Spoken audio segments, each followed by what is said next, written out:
Sai Ram, Shri Sai Satcharitra, Chapter 33.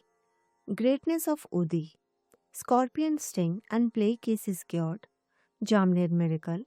Narayan Rao's sickness. Balabua Sutar. Appa Sahib Kulkarni. Haribhav Karnik.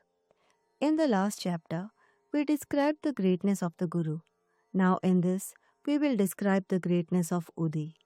Preliminary. Let us now bow before the great saints. Their merciful glances will destroy mountains of sins and do away with all the evil taints of our character. Their talk gives us good teachings and confers on us imperishable happiness.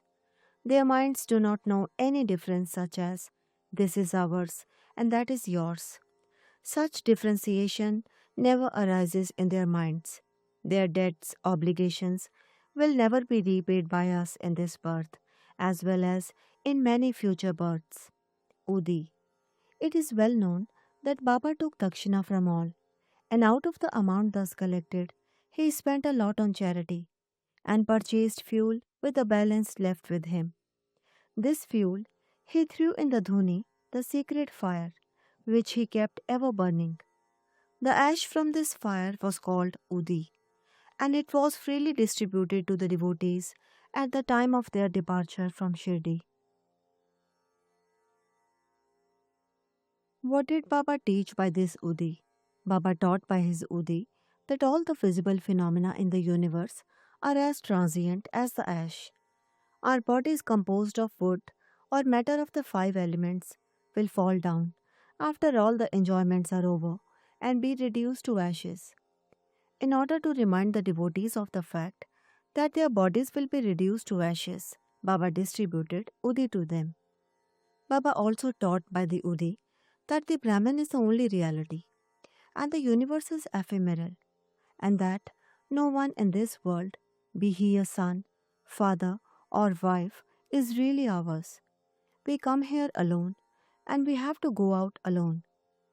It was found, and is even now found out, that the Udi cured many physical and mental maladies.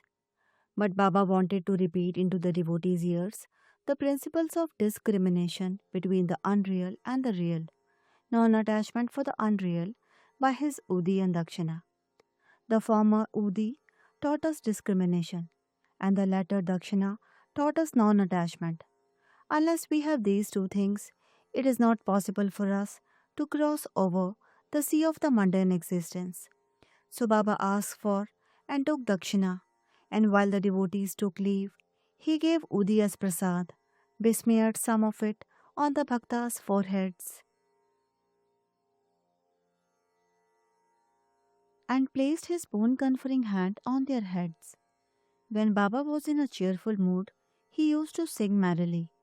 One such song was about Udi. The meaning of the Udi song was this: "Oh, playful Ram, come, come, and bring with you sacks of Udi."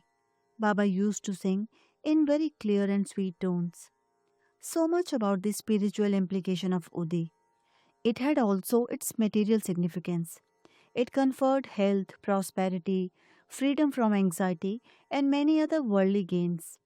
So the Udi has helped us to gain both our ends, material as well as spiritual. We shall now begin with the stories about the Udi. Scorpion sting. Narayan Motiram Jani of Nasik was a devotee of Baba. He was serving under another devotee of Baba by name Ramchandra Vaman Modak. Once he went to Shirdi with his mother and saw Baba.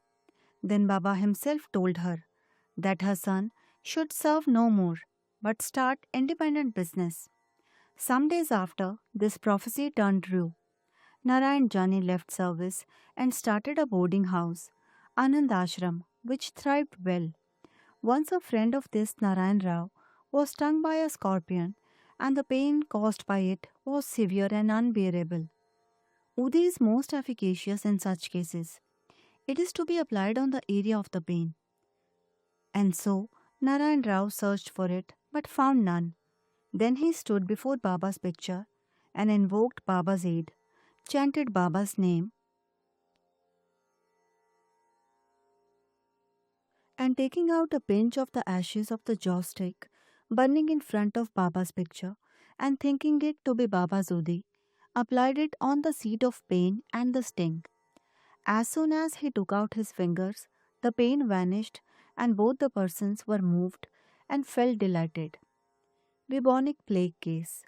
Once a devotee in Bandra came to know that his daughter, who was staying in another place, was down with bubonic plague.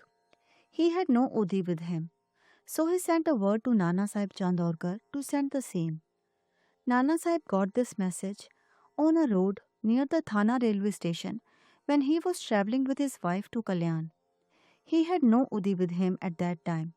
He therefore took up some earth from the road, meditated upon Sai Baba, invoked his aid, and applied it on the forehead of his wife. The devotee saw all this, and when he went to his daughter's house, he was very glad to learn that his daughter, who was suffering for 3 days, began to improve from the very moment Nana Sahib invoked Baba's aid near the Thana railway station. The Jamner miracle.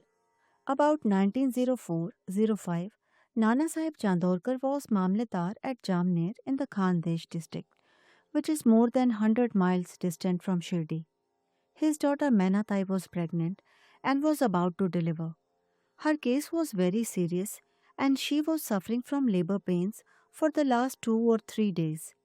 Nana Sahib tried all remedies, but they proved in vain. He then remembered Baba and invoked his aid. There in Shirdi, one Ramgir Bua, whom Baba called Babugir Bua, wanted at this time to go to his native place in Khandesh. Baba called him and told him to take a little rest and stop at Jamner on his way home and give the Udi and Aarti to Nana Sahib. Ramgir Bua said that he had only 2 rupees with him and that the amount was barely sufficient for the railway fare up to Jalgaon, and it was not possible for him to go from Jalgaon to Jamner, a distance of about 30 miles. Baba assured him that he need not worry, as everything would be provided for him. Then Baba asked Shama to write the well-known Aarti composed by Madhav Adkar and give a copy of it with Udi to Ramgir Bua to be delivered to Nana Sahib. Then, relying on Baba's words, Ramgir Bua left Shirdi and reached Jalgaon at about 2:45 a.m. He had only 2 annas left with him and was in a hard plight. To his great relief, he heard somebody calling out, "Who is Babugir Bua of Shirdi?" He went to him and told him that he was the person Babugir Bua. Then the person, professing to be sent by Nana Sahib, took him out to an excellent tonga with a good pair of horses. They both drove in it.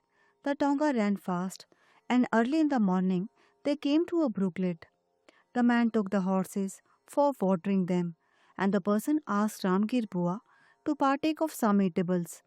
On seeing the beard, moustache, and the livery of the person, Ramgir Bua suspected him to be a Muslim and was unwilling to take any refreshments from him. But the person satisfied him by saying that he was a Hindu, a Kshatriya of Garhwal, and that Nana Sahib had sent these refreshments, and there should be no difficulty nor any doubt about acceptance. Then both of them took the refreshments and started again. They reached Jamner at dawn. Ramgir Bua alighted to attend a call of nature and returned within a few minutes, but found that there was no tonga, no driver. He was dumbfounded. Then he went to the neighboring kachari and, making enquiries, learned that the Mamletar was at home.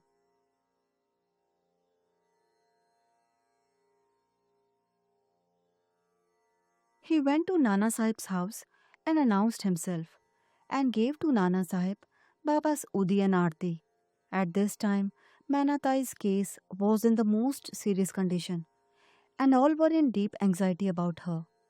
Nana Sahib called out his wife and asked her to give the Udi mixed with water to their daughter to drink and sing Baba's Aarti. He thought that Baba's help was most opportune. In a few minutes came the news that the delivery was safe and that the crisis had passed away. When Ramgir Bua thanked Nana Sahib for the peon, tonga, and the refreshments, etc.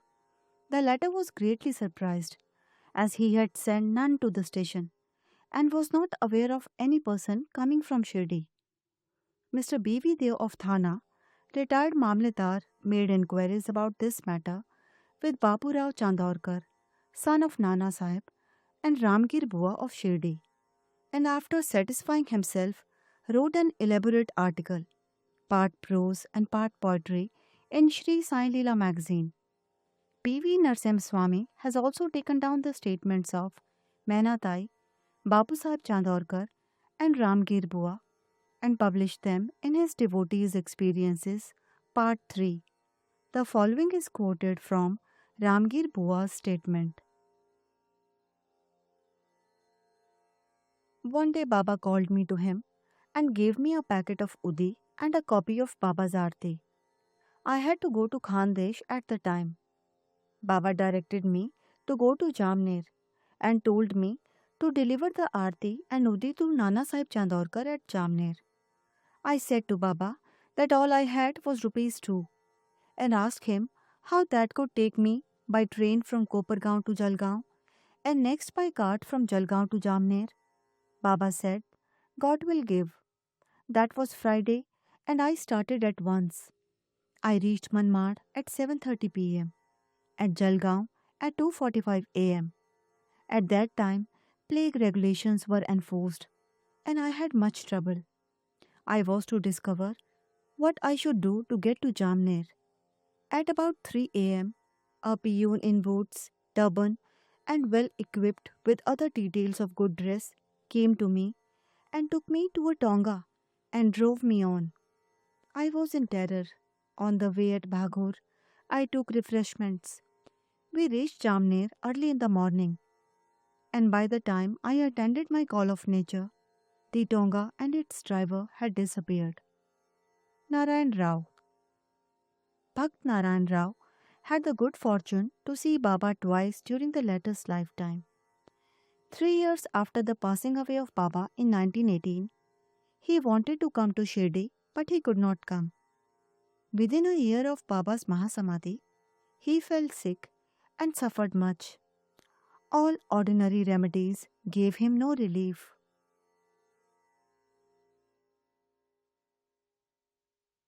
So he meditated on Baba day and night. One night, he had a vision in his dream. Baba coming to him through a cellar, comforted him saying, Don't be anxious, you will be improving from tomorrow, and within a week you will be on your legs. Narayan Rao got perfectly well within the time mentioned in the vision. Now the point for consideration is this. Was Baba living because he had the body? And was he dead because he left it? No, Baba is ever alive, for he transcends both life and death. He who loved him once wholeheartedly gets response from him at any time and at any place. He is always by our side and will take any form and appear before the devout bhakta and satisfy him. Appa Sahib Kulkarni. In 1917, the chance of one Appa Sahib Kulkarni came. He was transferred to Thana and began to worship Baba's picture presented to him by Bala Sahib Bhate. In real earnest, he did the worship. He offered flowers, sandal paste, and Naivedya daily to Baba in the picture and longed intently to see him.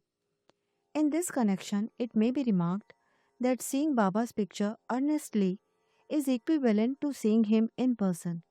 The following story illustrates this statement.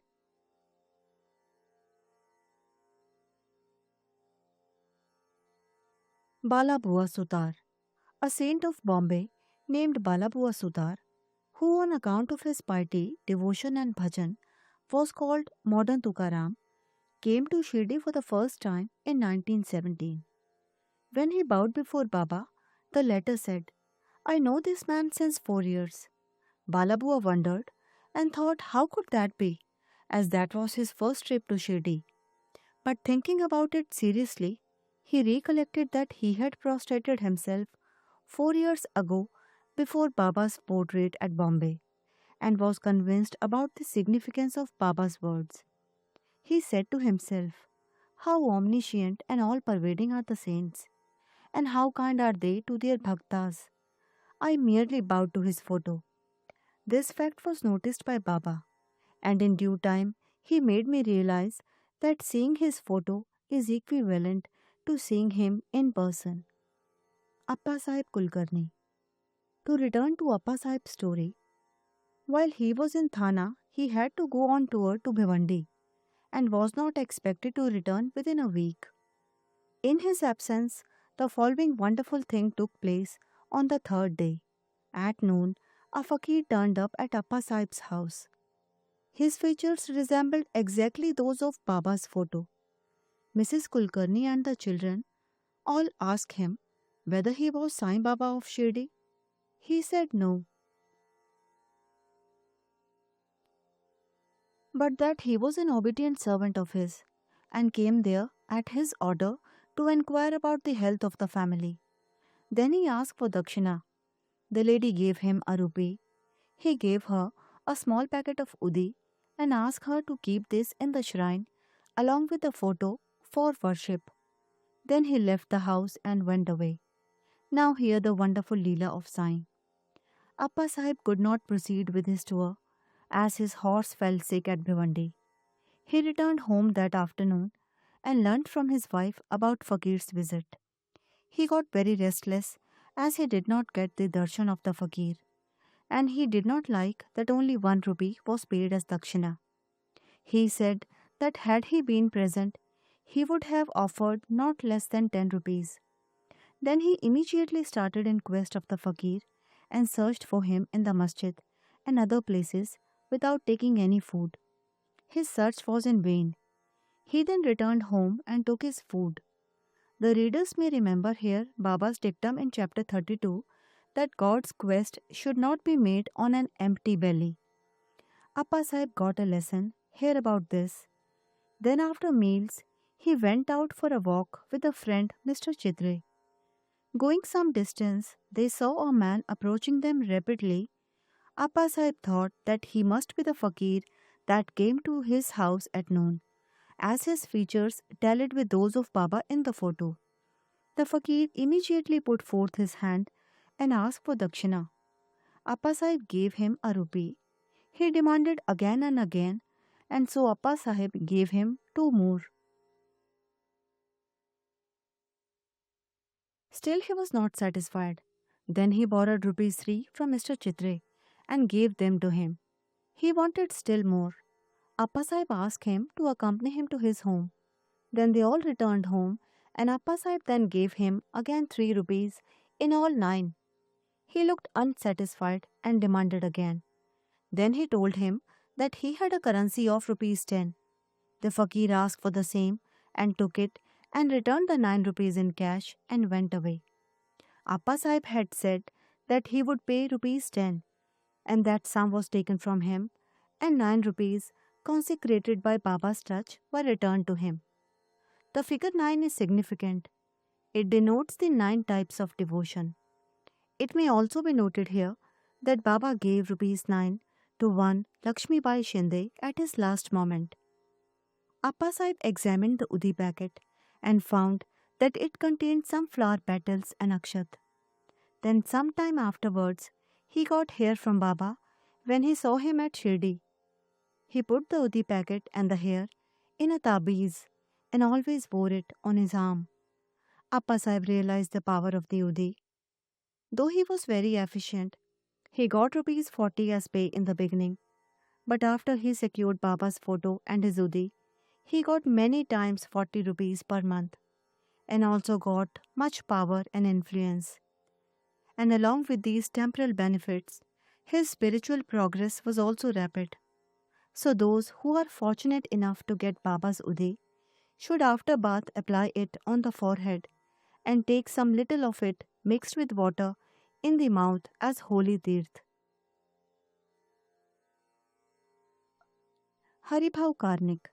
In 1917, Haribhau Karnik of Dahanu, Thana district, came to Shirdi on the Guru Purnima day in the month of Asad and worshipped Baba with all formality. He offered clothes and dakshina, and after taking Baba's leave through Shama, got down the steps of the masjid. Then he thought that he should offer one more rupee to Baba, and was just turning to get up when Shama informed him by signs that as he had got Baba's leave, he should go and not return. So he started home. On his way, when he went into the temple of Kalaram at Nasik for darshan, the saint Narsingh Maharaj, who used to sit just inside the big door of the temple, left his bhaktas there, came to Haribhav, caught his wrist, and said, "Give me my 1 rupee." Karnik was surprised. He paid the rupee most willingly and thought that Sai Baba recovered the rupee, which he intended in his mind to give, through Saint Narsingh Maharaj. This shows how the saints work in unison. This story illustrates the facts that all saints are one and shows how they work in unison. Bow to Sri Sai, peace be to all.